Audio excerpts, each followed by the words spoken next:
Bismillahirrahmanirrahim. Alhamdulillahi rabbil alamin. Wassalatu wassalamu ala ashrafil anbiya wal mursalin, nabiyyina wa habibina Muhammadin wa ala alihi wa sahbihi wa man sara ala nahjihi ila yaumiddin wa sallama tasliman katsira. Wa ba'du, ikhwatal Islam, ikhwatal iman, ahibbati fillah, saudaraku kaum muslimin rahimahumullah. Pertemuan pagi ini sepertinya bergeser waktunya. Saya dengar rutinitasnya adalah hari Minggu. Ini masih hari Sabtu. Kemudian ditambahkan, disisipkan di akhir, tambah penyaji satu yang datang tidak diundang. Alhamdulillah, kita berbahagia dan bersyukur kepada Allah Subhanahu wa taala di mana kita dipertemukan dalam keadaan Islam, iman dan beramal soleh, dalam keadaan berdakwah, menguatkan dakwah as-salafus salih, di mana umat Islam di Indonesia betul-betul sangat memerlukan dakwah ala manhaj as-salafus salih. Kenapa demikian? Sebagaimana sabda Rasulullah sallallahu alaihi wasallam, bada'al islamu ghariban wa sayaudu ghariban kama bada', fatuba lil ghuraba alladhina yumassikuna bi sunnati hina tudfa aw hina tutrak. Islam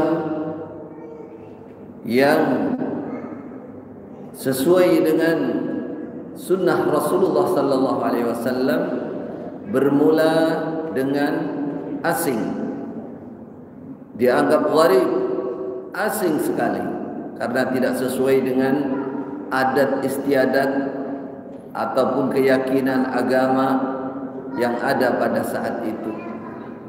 Pada saat itu agama yang tegak di kalangan orang Quraisy adalah agama kesyirikan. Rasulullah sallallahu alaihi wasallam mengajak bertauhid. Saudaraku yang kucintai karena Allah, jangan mengira bahwa yang namanya Abu Jahal, Abu Lahab dan kawan-kawan sebagaimana orang jahiliyah di Indonesia yang bukan orang Arab, bukan orang Quraisy, bukan keturunan Nabi Ibrahim. Orang Quraisy itu keturunan Nabi Ibrahim, Nabi Ismail. Itu orang Arab. Kalau di sini kan Arab, bukan Arab. Arab pada yang benar. Kita kadang kalau tidak membaca sejarah, cerita, perasaan itu kayak orang mana gitu, orang Indonesia yang pedalaman, yang tak ngerti apa-apa gitu. Subhanallah, mereka orang Arab, mereka orang-orang pemimpin jenius, orang-orang pandai. Namun agama yang mereka yakini adalah agama kesyirikan. Padahal Nabi Ibrahim tidak mewariskan itu. Mereka yakin bahwa kemurnian itu adalah kesyirikan. Apa alasan terbesar yang mereka katakan ketika mereka ditanya kenapa 360 patung ini kamu pasang, kamu sembah, kamu menyembelih di situ? Bahkan Khalifah Umar sendiri bercerita ketika beliau sudah masuk Islam, beliau mengatakan, saya teringat masa lalu, saya pernah tidak punya uang untuk membeli patung untuk dibawa dalam perjalanan. Untuk beli patung dari batu yang sudah diukir, nggak punya uang. Akhirnya saya punya kurma, hanya ada kurma, saya bentuk kurma dikepel seperti patung. Perjalanan, perbekalan masih ada, makanan minuman masih ada. Setelah makanannya habis, ya, yang asalnya tadinya patung ditaruh, disembah, diminta selamatkan kami dan lain-lain, sekarang mohon maaf patung, tidak ada jalan lain, terpaksa daripada mati Tuhannya dimakan. Khalifah Umar dalam sebuah kisah bercerita ketika selesai subuh, kan biasa gitu, saya subuh Nabi duduk menghadap sahabat, Nabi senyum dan para sahabat mengenang masa lalu.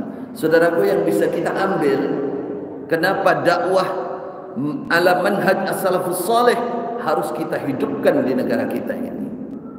Karena indikasi atau bahkan ya alamat yang nyata dan tampak di depan mata kita, karena yang kita bicarakan adalah saudara-saudara muslim kita sebagian, ya.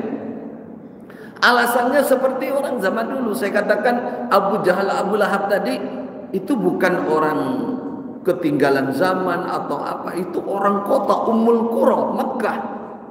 Ya, orang-orang terhormat, orang Arab, orang yang ahli dalam berbahasa Arab, punya balaghah, punya syair-syair yang tinggi, dan mereka paham sekali dengan Al-Quran.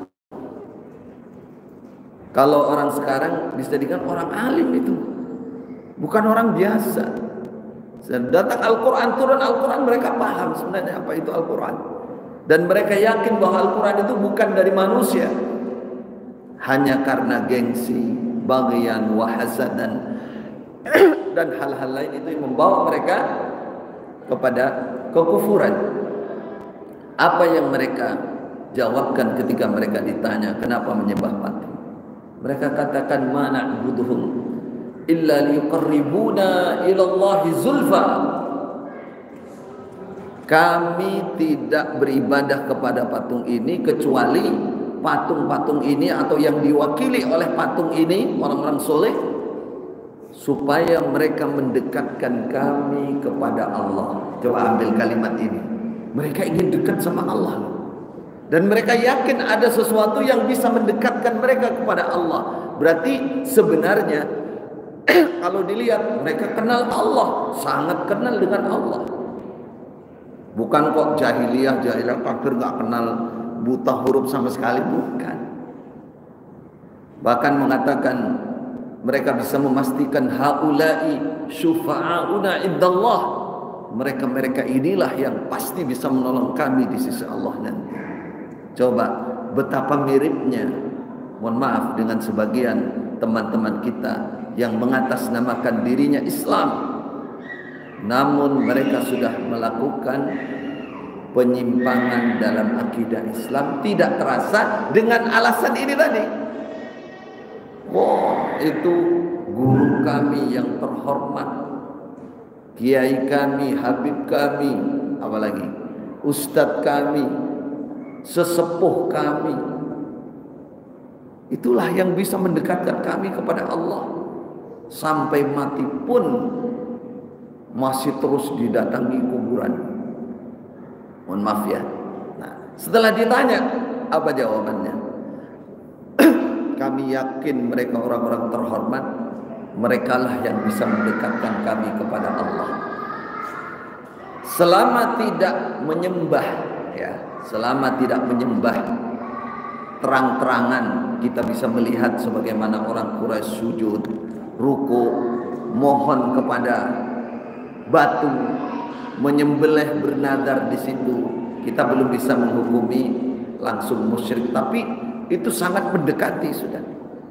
Potensi kepada perbuatan kesyirikan sudah sangat dekat sekali. Karena alasannya persis. Inilah kondisi saat ini. Kalau kita mau membaca, mau melihat kanan kiri kita, berarti dakwah mengajak kepada mukhlishina lahuddin, ikhlasuddin, ikhlas dalam agama Allah ini masih peluangnya sangat besar, pintunya sangat lebar. Selamatkan kita, keluarga kita, bahkan saudara-saudara kita dari penyimpangan agama, khususnya dalam masalah akidah. Alhamdulillah, ketika kita berkumpul seperti ini, kita terus menggali, mendengarkan cerita-cerita, ayat-ayat Al-Quran, sunnah-sunnah Nabi, cerita zaman dulu. Kita kembali kepada Islam yang berada di jalan metode manhajnya para as-salafus saleh. Sedikit menambahkan, karena ini waktunya dibatasi sampai zuhur ya, kurang lebih jam 12. Pada kesempatan ini bagaimana kita menjaga diri, meningkatkan ketakwaan, meraih ketakwaan. Karena ayat perintah tentang ketakwaan, bahkan jaminan-jaminan keutamaan untuk masalah ketakwaan sangat banyak sekali, luar biasa di dalam Al-Quran maupun Sunnah Rasulullah Sallallahu Alaihi Wasallam. Namun ada di antara kita tidak bilang banyak sekali, tapi tidak sedikit. Berarti apa? Yang belum berusaha, belum ada kesungguhan bagaimana mewujudkan ketakwaan dalam diri kita. Paling tidak mempertahankan, meningkatkan sampai menjadi al-muttaqin haqqa tuqatih. Ya ayyuhalladzina amanu taqullaha haqqa tuqatih. Orang takut kepada Allah, semua bisa takut kepada Allah. Namun haqqa tuqatih belum tentu. Makanya dalam ayat lain Allah membatasi innama yakhshallah min ibadihil ulama. Ketakwaan yang sangat tinggi itu miliknya para ulama. Maka sedikit tentang definisi ketakwaan, marilah kita pahami, lalu kita coba terapkan dalam kehidupan kita sehari-hari. Yang pertama, secara bahasa, bahwa takwa itu bermakna rasa takut atau penjagaan, berusaha menjaga diri. Itu secara bahasa. Kalau dalam isyarat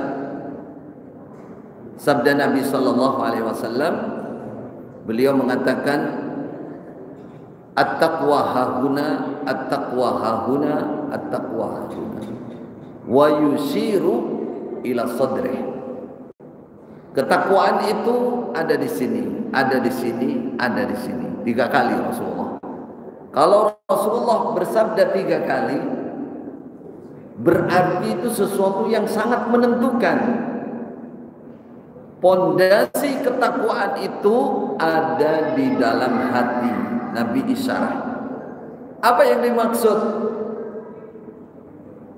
Apa yang ada di dalam hati? Yang paling mendasar memang selalu takut dengan Allah Subhanahu wa taala. Takut dengan ancamannya, takut dengan siksanya.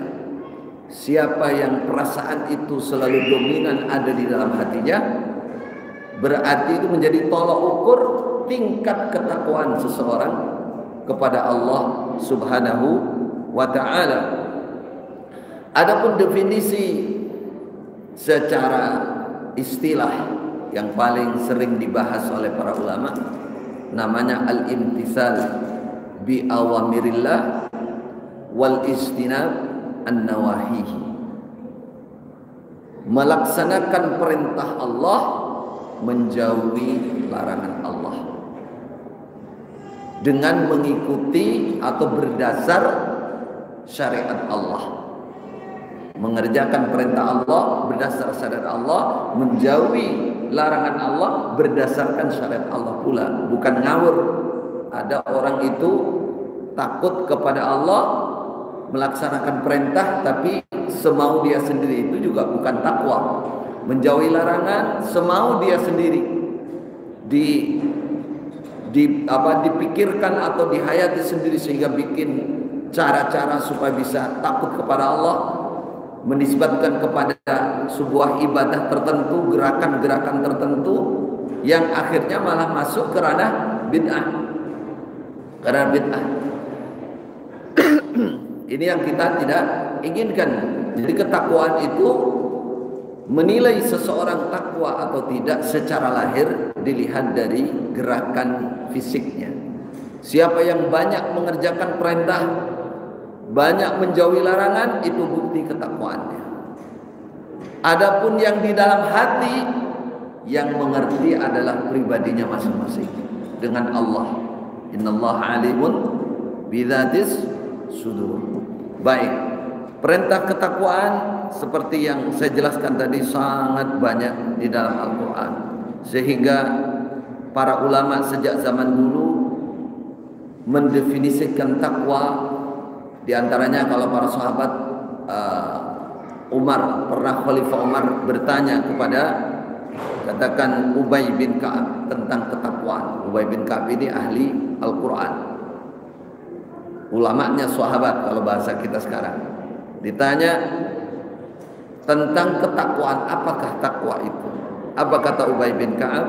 Dia mengatakan, hal akhadta yauman tariqan dha syaukin? Khalifah Umar, apakah Anda pernah suatu hari melewati jalan yang penuh dengan duri? Terdapat duri? Qala na'am, iya, pernah saya. Fama amilta fihi? Kalau Anda menghadapi jalan berduri, apa yang Anda perbuat? Kata Ubay bin Ka'ab. Khalifah Umar mengatakan, tashammartu wa hadartu. Pasti aku menyingsingkan baju pertama, jangan sampai kecantol duri. Yang kedua, pasti aku berjalan berhati-hati, jangan sampai menginjak duri. Qala fadaka taqwa. Kata Ubay bin Ka'ab, itulah ketakwaan. Ini berarti definisi takwa dari sisi kehati-hatian. Jadi buah terbesar dari ketakwaan itu dilihat dari sisi kehati-hatiannya. Rasulullah sallallahu alaihi wasallam pernah berjalan mendapati apa? Sebuah kurma jatuh, tergeletak di jalan, kurma satu. Rasulullah mengatakan, seandainya aku tidak khawatir bahwa kurma ini termasuk kurma zakat, pasti aku makan. Aku ambil, aku bersihkan, aku makan. Rasulullah dan keluarga dilarang oleh Allah makan dari zakat. Tidak boleh, keluarga Muhammad, Rasulullah dan keluarganya tidak boleh makan dari zakat. Haram. Coba, satu kurma sudah jatuh, ibaratnya kalau kita bilang remeh, alah harus dikuai kok, sudah dibuang itu. Apa yang bisa kita ambil hikmah? Itu rasa takwanya kepada Allah, bukan karena kurmanya. Kalau sekarang kan orang bilang, alah patune ora kelemangan mau panjane kurma wis reget. Memang enggak mau makan, mau kurmanya sudah kotor. Orang sekarang bilang begitu. Tapi ini tidak. Beliau dilarang oleh Allah makan dari zakat, maka sekecil apapun, seremeh apapun, beliau tidak mau karena takut kepada larangan Allah, ancaman Allah. Itu contoh ketakwaan. Contohnya ketakwaan. Orang kalau sudah bertakwa luar biasa, dimanapun dia berada, maka dia akan selalu jauh dari larangan-larangan Allah. Sifat namanya wirainya selalu muncul, tapi tidak sampai was-was. Karena orang kalau dengan alasan takut, tidak berilmu, tidak punya pertimbangan, akhirnya was-was. Contohnya air. Rasulullah mengajarkan menakut-nakuti bahwa kalau orang tidak bisa menjaga dirinya dari kesucian, kencing akan disiksa di dalam kubur. Ilmunya hanya itu. Wah, terus gitu kan, siksa kubur. Akhirnya apa? Dapati air sebanyak apapun, was-was. Karena apa? Karena dia tidak digiring dari dua arah. Karena tetapi agama itu bukan saujung-saujung, ini takutnya muncul sehingga was-was. Mandi itu kalau enggak menghabiskan setengah bak kamar mandi biur, rasanya tidak belum mandi junub, belum seger. Ya. Wudu itu kalau enggak minimal 5 gayung, 10 gayung enggak selesai. Padahal apa? Rasulullah sallallahu alaihi wasallam satu sisi mengingatkan, ingatlah menghadapi air, di situ ada setan khusus yang membuat kamu, namanya setan walahan, yang akan membuat kamu was-was. Enggak perhatian dengan itu, tidak ingat lagi bagaimana Rasulullah mandi junub hanya dengan satu sok air sedikit, wudu hanya dengan satu mut, 1 gelas, 2 gelas inilah mungkin. Ini banyak apa sedikit ini? Pernah wudu sekian? Bismillah, maaf agak serah. Kalau di Masjidil Haram mungkin malas keluar air zam-zam, ambil 2 gelas. Pernah wudu air zam yang gelas putih kecil itu, 2 gelas aja cukup. Kurang lebih 1 mut. Pernah ke Mekah. Pernah pakai gelasnya, tapi habisnya 20 gelas. Masih ramai. Itu nggak terasa, kita sudah kena was-was, itu nggak terasa. Ini yang dikatakan takut tapi tidak didasari dengan ilmu, itu juga bahaya. Maka dikatakan oleh para ulama, menjalankan perintah, menjauhi larangan berdasarkan ilmu, dengan syariat, bukan di angan-angan sendiri. Itulah ketakwaan. Siapa yang lebih banyak kualitasnya, kesamaannya, kecocokannya dengan sunnah lebih, isobatus sunnahnya lebih daripada yang lain, dan jumlahnya lebih banyak, disitulah ketakwaan seseorang. Sisi lain, sisi mutawariknya itu luar biasa, tapi tidak sampai kelewat batas. Itulah ketakwaan. Bicara tentang ketakwaan, kalau kita melihat ayat-ayat Al-Quran sangat banyak. Di antaranya apa? Ya ayyuhalladzina amanu taqullaha haqqa tuqatih. Tadi itu sudah menunjukkan wajibnya takwa. Kemudian ayat lain An-Nisa ayat 131 ya. Dikatakan walaqad wasainal ladzina utul kitaba min qablikum wa iyyakum anittaqullah. Perintah takwa itu bukan hanya untuk umat ini. Umat sebelumnya, para ahli kitab juga diperintah bertakwa kepada Allah. Ya ayyuhan nas ittaqu rabbakum. An-Nisa. Ya ayyuhan nas ittaqu rabbakum. An-nas itu siapa? Tidak hanya ayyuhalladzina amanu. Ini menunjukkan perintah yang menyeluruh kepada semua manusia, Jadi hukum bertakwa wajib itu ayatnya sangat banyak, hadisnya juga sangat banyak. Namun kita bertanya kepada diri kita, sudahkah kita mengistimewakan, menomorsatukan, nek cara Jawa diurusi tenang ketakwaan ini? Ditanya diri kita, kamu takut enggak sama Allah? Ada rasa begitu. Kalau tidak ada perhatian, berarti kalimat bahwa ketakwaan itu wajib belum mantap, belum mancep, belum ada penghayatan dalam diri kita. Karena kewajiban itu kalau ditinggalkan berarti itu dosa besar. Kan begitu. Kita diwajibkan sholat, kita diwajibkan puasa, kita lakuin semua. kita diwajibkan bertakwa, yang itu adalah urusan hati. Maka hal ini harus dilatih dan ditingkatkan serta didoakan. Selalu berdoa kepada Allah, mohon ketakwaan. Faedahnya, banyak orang yang senang ya rezekinya lancar. Ini saya sebenarnya punya tulisan, cuman terlambat saya kirim, banyak sekali, dan yang waktunya terbatas jadi yang ingat saja. Yang banyak kita cari dalam kehidupan dunia, diantaranya apa? Rezekinya lancar, ilmunya tinggi, kan begitu? Ilmunya tinggi, rezekinya lancar, apalagi yang dicari?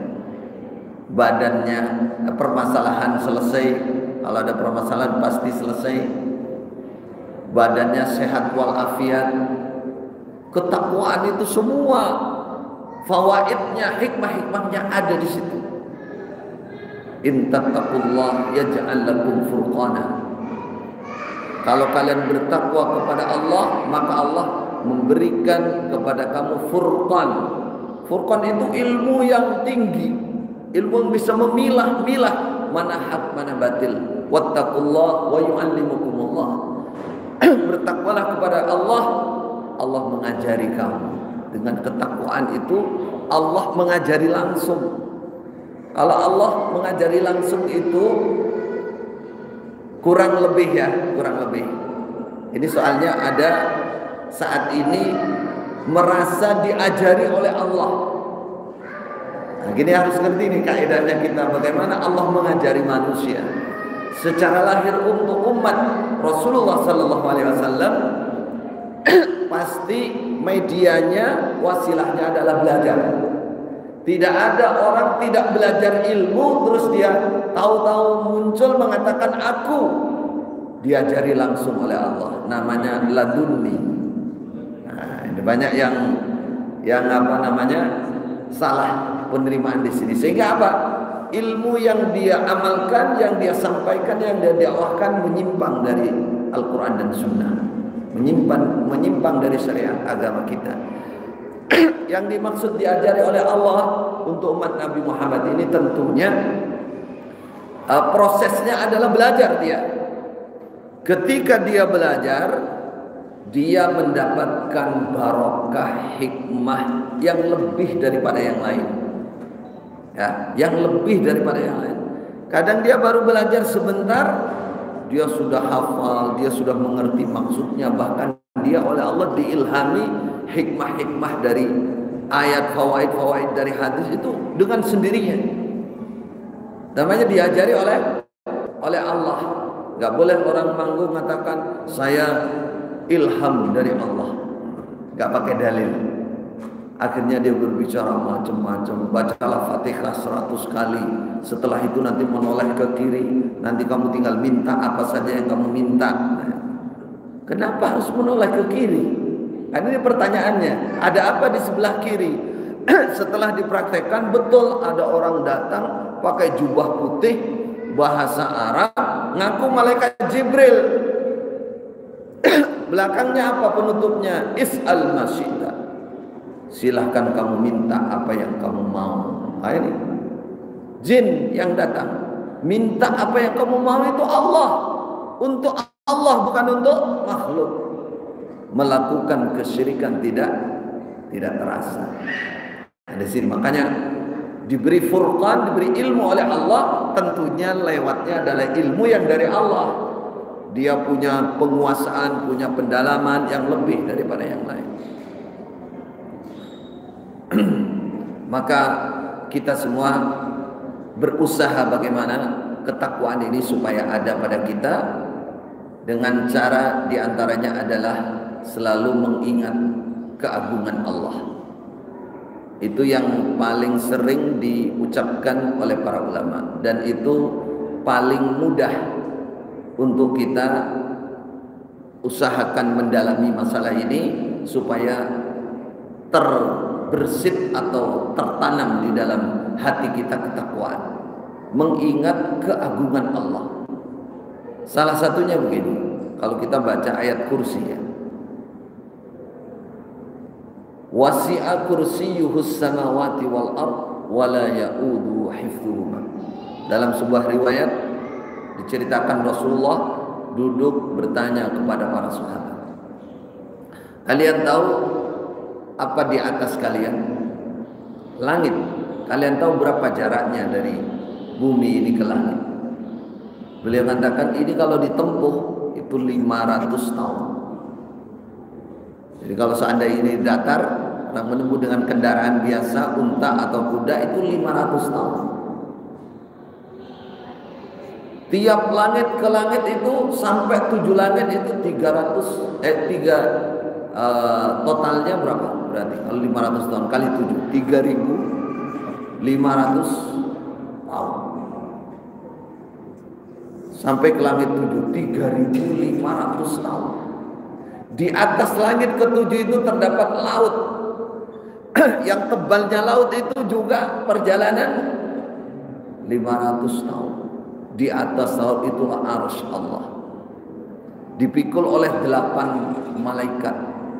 Malaikat satu dari pundak sini sampai apa ini? Daun telinga. Itu ada riwayatnya 800 tahun dari sini ke sini. Mikul ars 8. Laut itu hanya lutut malaikat pemikul ars. Summastawa 'alal ars. Allah berada di atas ars.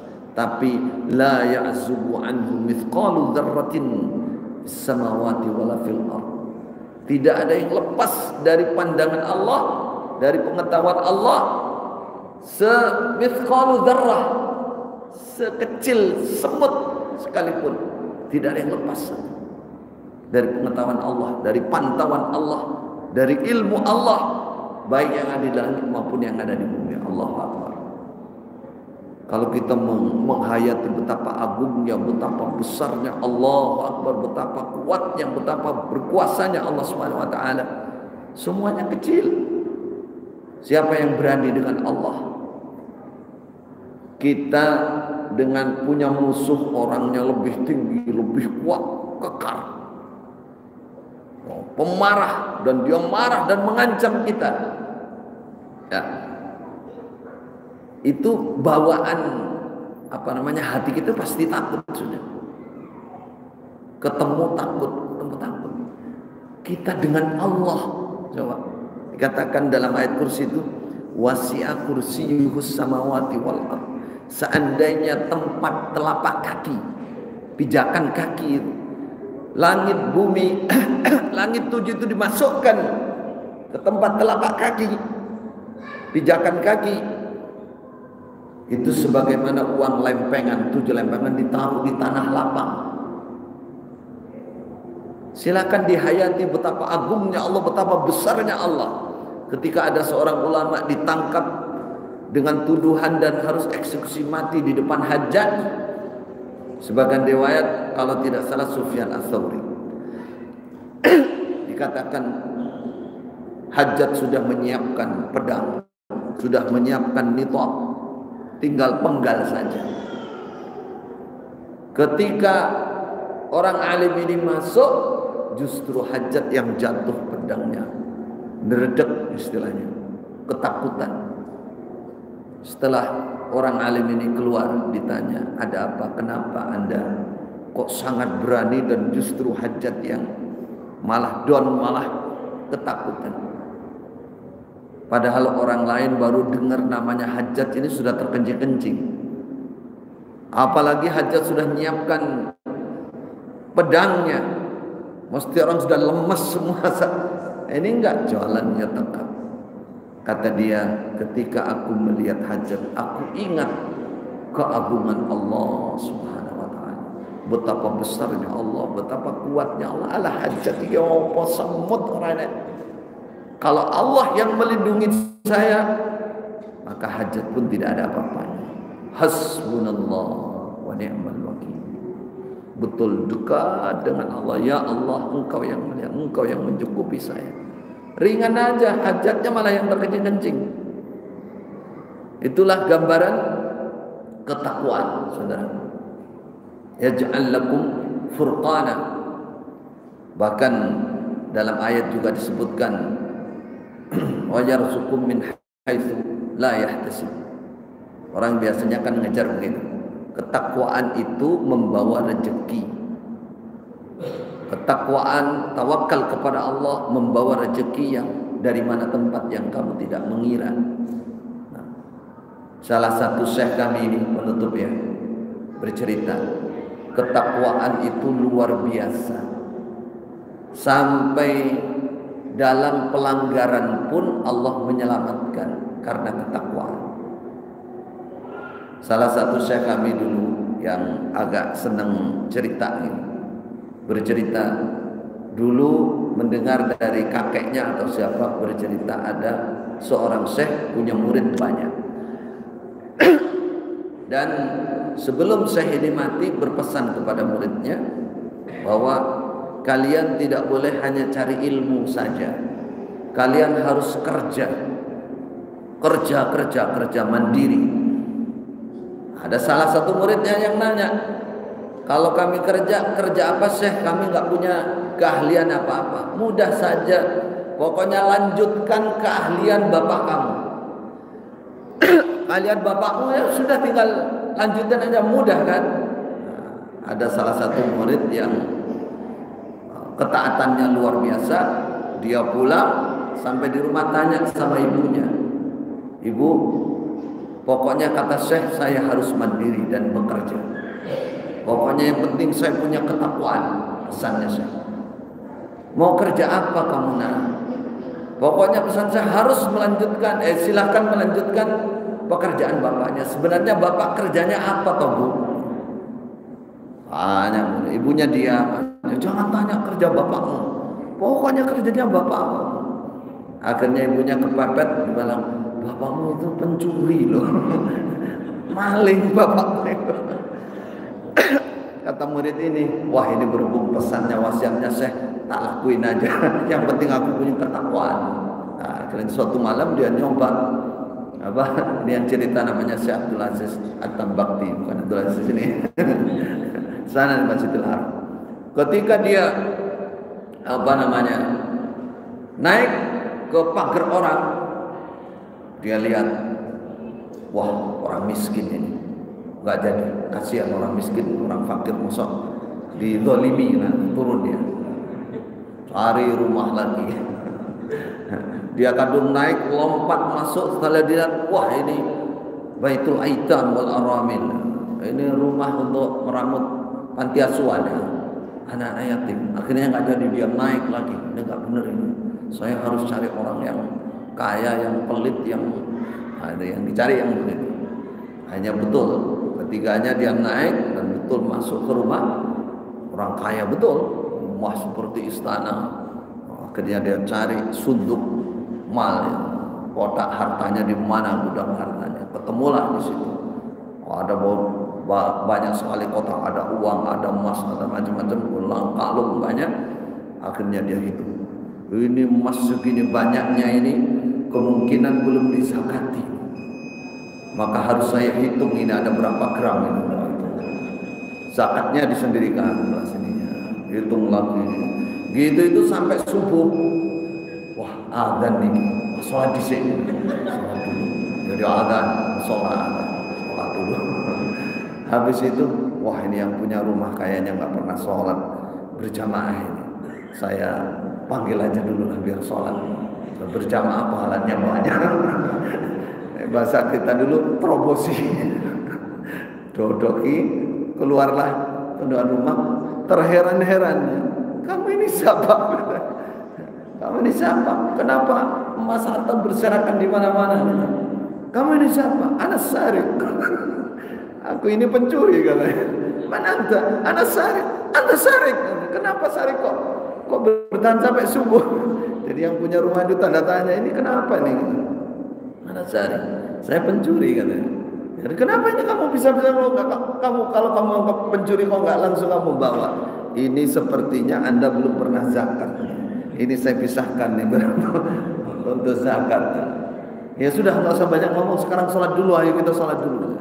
Selesai sholat, katanya saya ini baru ditanya, kamu itu dari mana? Wah, saya muridnya Syekh itu, saya dipesan begini-begini. Akhirnya singkat cerita sudah mau adzan. Akhirnya dipek mantu akhirnya. Ini namanya pencuri takwa. Sampai pelanggar pun orang bertakwa itu rezekinya masih ketemu aja. Katanya Syekh begitu. Tapi dalilnya memang mungkin ini guyonan cerita, tapi parikeno orangnya.